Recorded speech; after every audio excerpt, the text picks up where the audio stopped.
Visi sveiki šį vakarą ir aš labai džiaugiuosi šiandien, kad mes kartu su viena iš labiausiai patyrusių psichoterapeučių šiuolaikinėje psichoterapijoje, Reda Rizgelytė Viskontienė. Aš kiekvieną kartą džiaugiuosi, kai jinai čia ir matydamas, ir girdėdamas, ir bandydamas ir suprasti.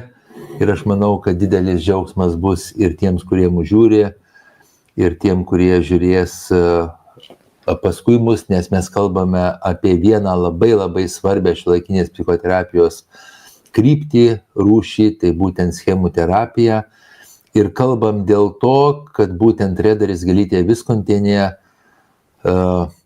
vasario gale, vasario 20 dieną pasiūlys mum užsiėmimus praktinius. Ir būtent šiuolaikinė psichoterapija yra ne apie kalbėjimą, ne apie žinojimą vien tik tai, bet apie gyvenimą, apie mokymąsi gyventi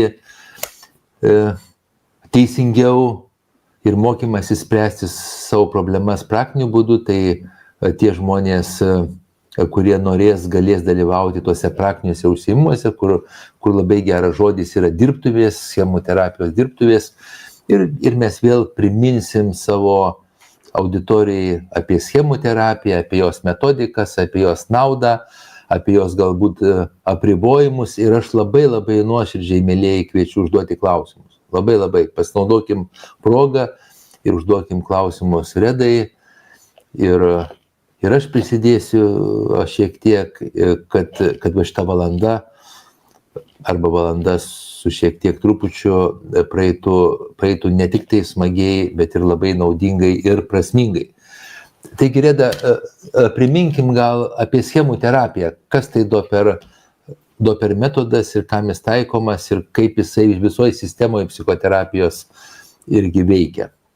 Tai visų pirma, labas vakaras visiems, kurie nusprendėt prisijungti arba galbūt žiūrėsit įrašą, tai būkit pasveikinti. Ir mes, kaip ir Julius minėjo, tą progą, kad organizuojam vėl dirbtuves. Periodiškai, karts nuo karto tą darom, tai nebe pirmos dirbtuvės. Truputėlį pakalbėsim apie schemų terapiją, šiek tiek ją pristatydami. Kai galvojau, kad bus mūsų šitas susitikimas, mačiau, kad tiek daug jau visko pasakyta apie tą schemų terapiją ir kaip sudėlioti tam tikrus taškus, kasgi čia svarbu. Nes gali būti, kad dalis žmonių jau buvo tokiose dirbtuvėse ir nori pakartoti šitą patirtį. Mes tikrai žinom, kad taip tikrai dažnai nutinka.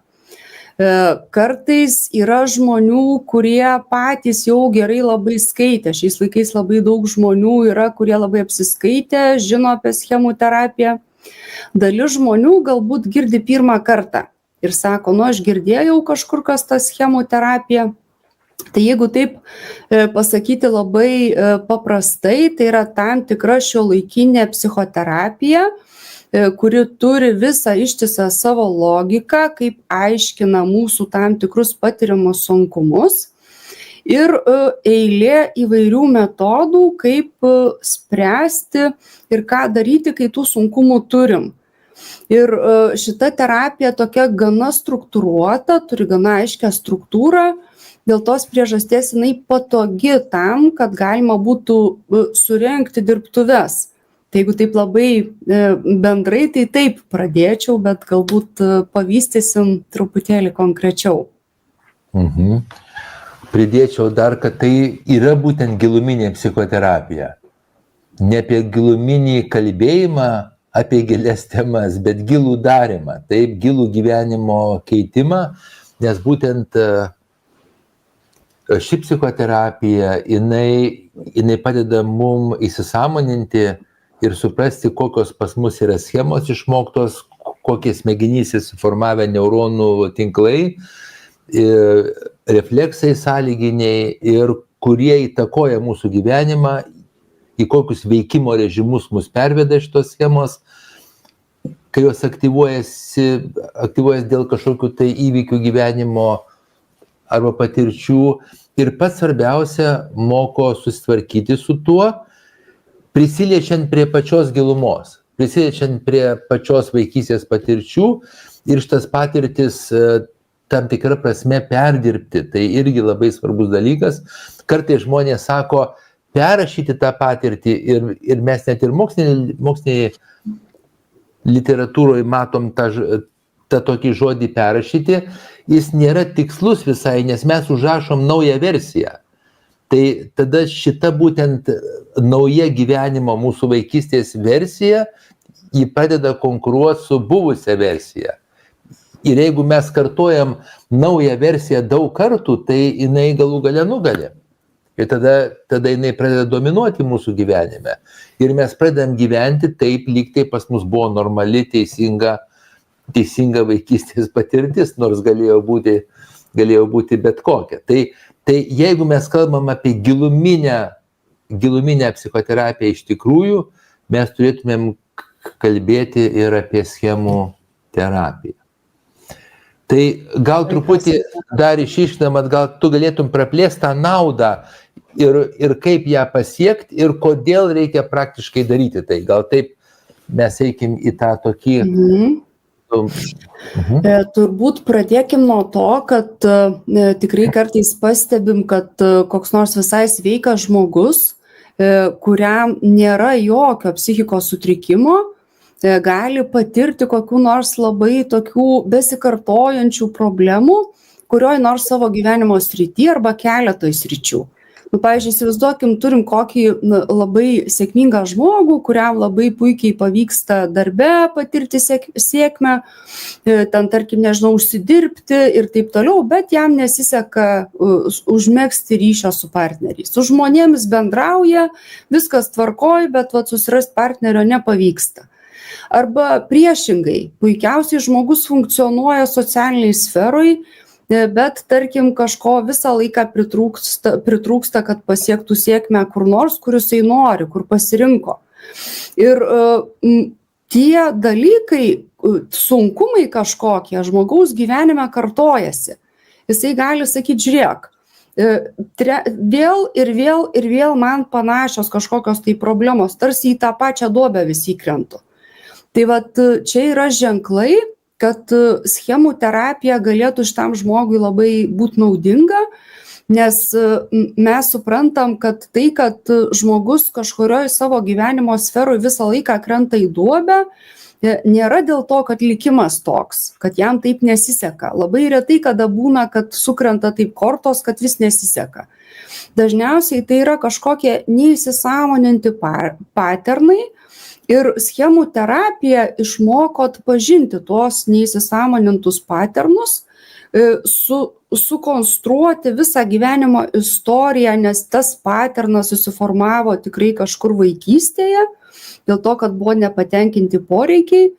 Ir tada mes turim galimybę, jau viską pamatę, daryti kažkokias intervencijas, taikyti metodus, kad žmogų iš šitos duobės išvestumėm, kad jisai nebekristų į tą pačią duobę ir jo gyvenime atsirastų daugiau kažkokių gerų dalykų.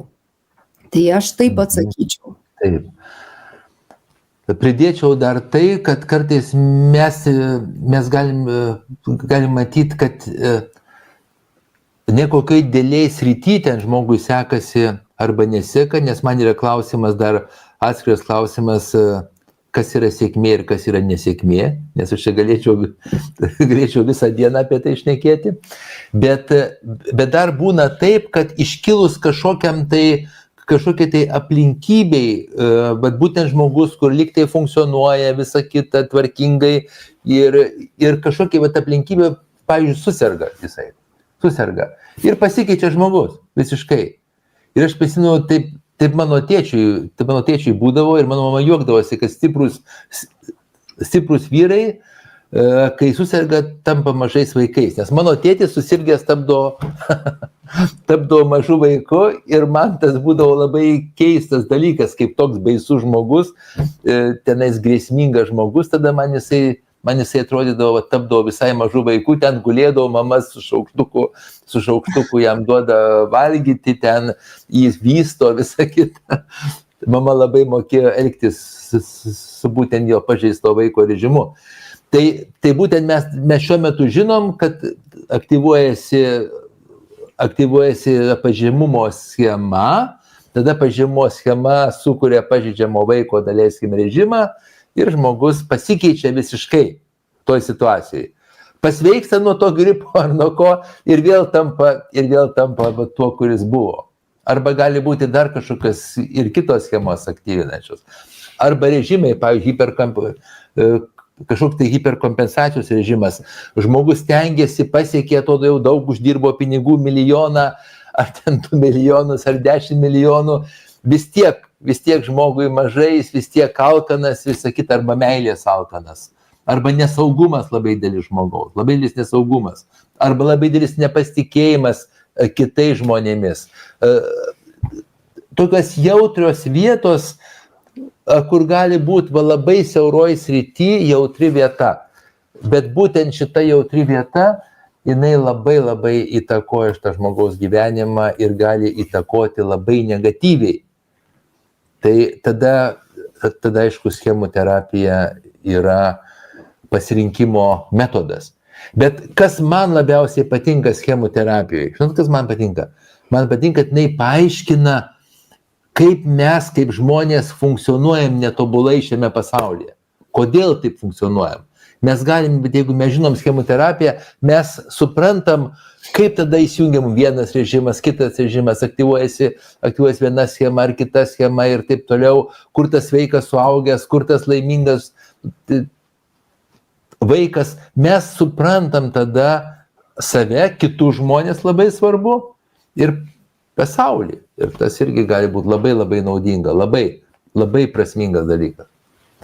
Aha, ir tik taip, žinot, pridėčiau, kad yra toksai, žinot, iš tų tokių visokių būsenų žmonės ir ateina kartais su labai siaurų užsakymų, sako, šiaip viskas man gerai, ateinu kalbėti su kokiu savo vadovu, ir visiškai neišlėmenu jokio žodžio.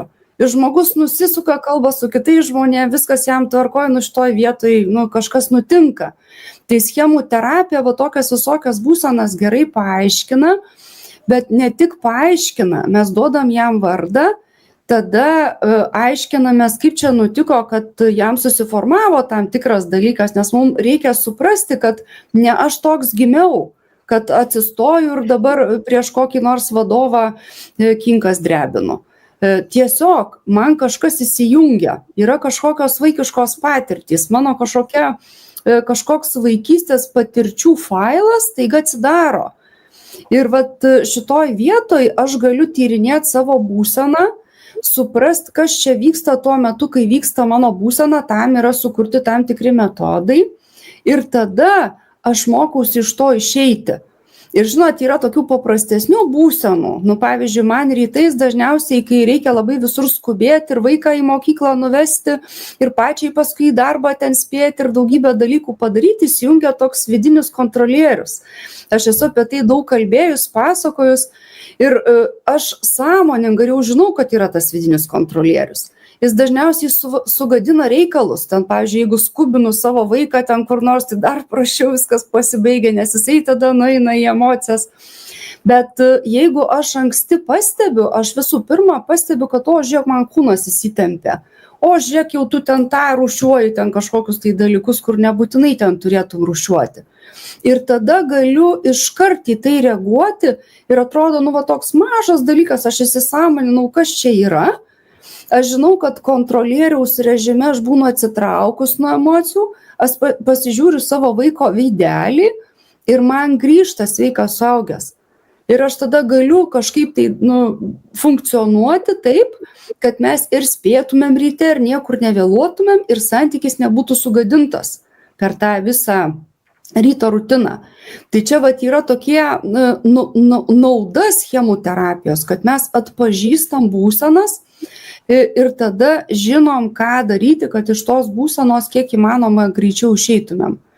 Kai ateina žmogus į terapiją, pavyzdžiui, arba į dirbtuves, jisai gali sakyti, aš nežinau, kas man užėjo. Pradėjau verkti toj situacijoje ir buvo taip stipru, aš nežinau, kas man užėjo.